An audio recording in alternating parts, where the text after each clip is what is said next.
Salam sehat, sobat muda, Bapak Ibu yang berbahagia.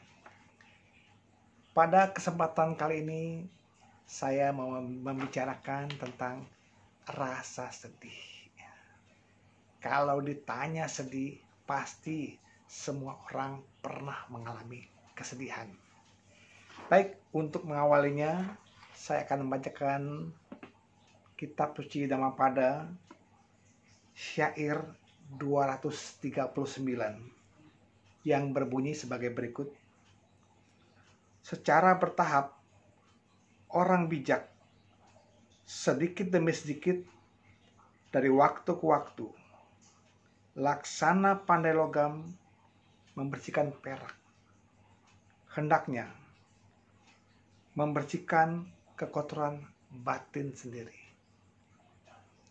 Jadi intinya, Bapak Ibu sobat muda, kita berani membersihkan kekotoran batin diri sendiri. Kalau ditanya rasa sedih, pasti kita pernah mengalami. Apa saja yang bisa menyebabkan sedih? Ya, menerima sesuatu yang tidak diinginkan. Contoh yang paling mudah, kita ditinggalkan orang yang kita cintai. Baik orang tua, istri, suami, anak, ataupun mungkin kekasih. Atau mungkin barang milik kita yang kita cintai. Seperti ikat kepala ini, kacamata, baju, atau hal-hal lain yang masih bersifat duniawi, yang ingin kita pegang, yang ingin kita sayangi. Inilah, rasa sedih itu bisa muncul. Kenapa? Karena tiap orang tidak mau kehilangan akan apa yang dia cintai, akan apa yang dia miliki. Akhirnya rasa sedih itu bisa berkepanjangan bila kita terlalu terikat.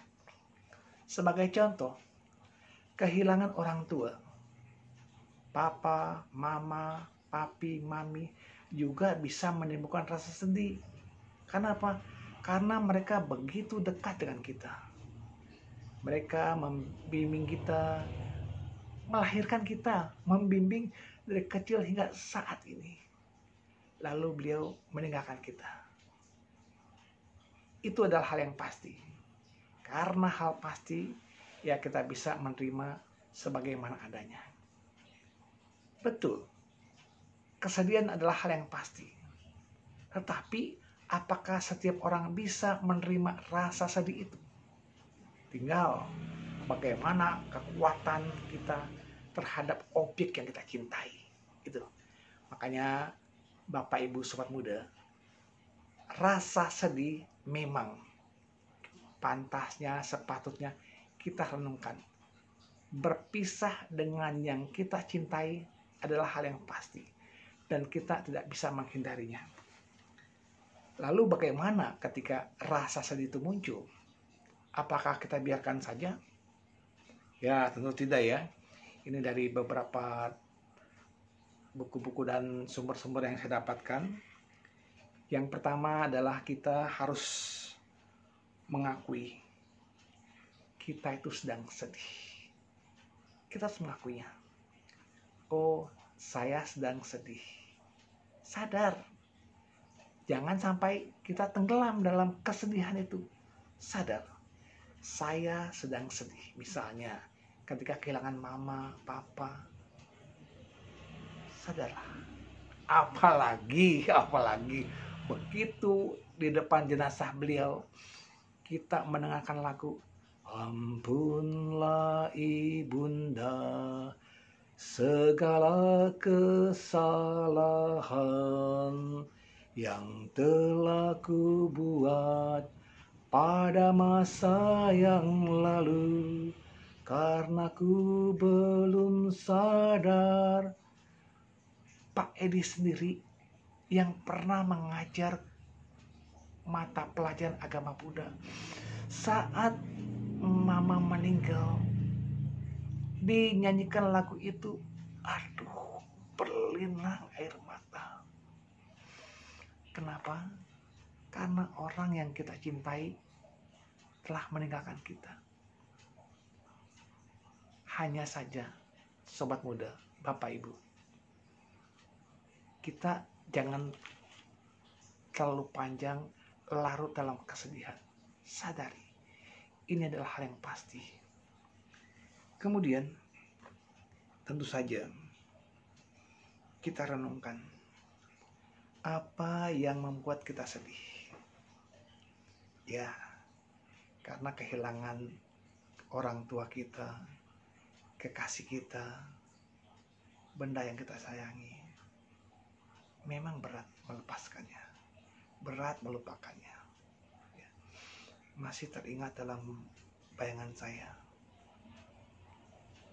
ketika beberapa hari setelah mama meninggal dunia, setiap langkah saya ke dapur, ke rumah, ada saja bayangan mama. Saya biasa manggil emak ya. Aduh, kesini masih terbayang, ke sana terbayang, ke dapur, emak sedang menggoreng. Aduh, ingatnya berat. Tetapi ada solusi yang ketiga. Kita beri waktu. Biarlah waktu yang menjawab bahwa perpisahan itu memang harus terjadi. Sobat muda, dekatkan diri kita pada yang kita agungkan, pada Sang Buddha, Dharma dan Sangha. Semoga para Buddha senantiasa membimbing orang tua saya yang meninggal dunia. Jadi kita memasrahkan, melepaskan keterikatan itu dengan mendoakan kebahagiaan mereka. Inilah artinya apa? Biar kesedihan kita menjadi berkurang. Ya, tentu saja. Yang kelima, kita bisa curhat dengan orang yang kita percayai. Jangan sembarang orang. Jadi kita bercerita kepada teman kita, sahabat kita, tempat curhat. Sobat, sahabat, saya mengalami hal demikian. Nah, akhirnya plong. Meskipun dia nggak memberikan solusi itu, tapi minimal kita sudah bisa bercerita, mengeluarkan undang-undang kita. Inilah untuk meringankan beban kita. Lalu, sobat muda, apabila ada faktor-faktor yang memang bisa menyebabkan rasa sedih itu muncul lagi, jangan dekati, jangan munculkan rasa sedih itu. Kenapa? Akan muncul lagi. Ya. Jangan ciptakan kondisi untuk bertemu melihat hal-hal yang membuat kita sedih kembali. So pasti coba kita melakukan kegiatan-kegiatan baru. Buatlah aktivitas-aktivitas agar kita sibuk, sehingga momen kesedihan itu menjadi terlupakan. Kenapa? Karena kesibukan kita di bidang yang baru. Sobat muda, kita hindari juga menyesali diri. Jangan menyakiti diri kita. Karena apa? Karena itu adalah sebuah tindakan yang bodoh. Pada intinya, kita renungkan, memang kita mengalami kesedihan, dan bukan saya saja, bukan kita saja yang mengalami ini. Ada orang lain yang lebih menderita dari kita. Kesedihan kita belum seberapa, tapi ada orang lain yang lebih menderita karena kesedihan yang dialaminya. Semoga kesedihan yang kita alami semakin berkurang dan menjadi sebuah kebahagiaan. Semoga sobat muda, Bapak Ibu yang pada kali ini sedang mengalami kesedihan, cobalah lepaskan beban itu. Semoga kita bisa menyambut hari baru dengan lebih baik, lebih bahagia. Selamat tinggal rasa sedih. Semoga kebahagiaan datang pada kita.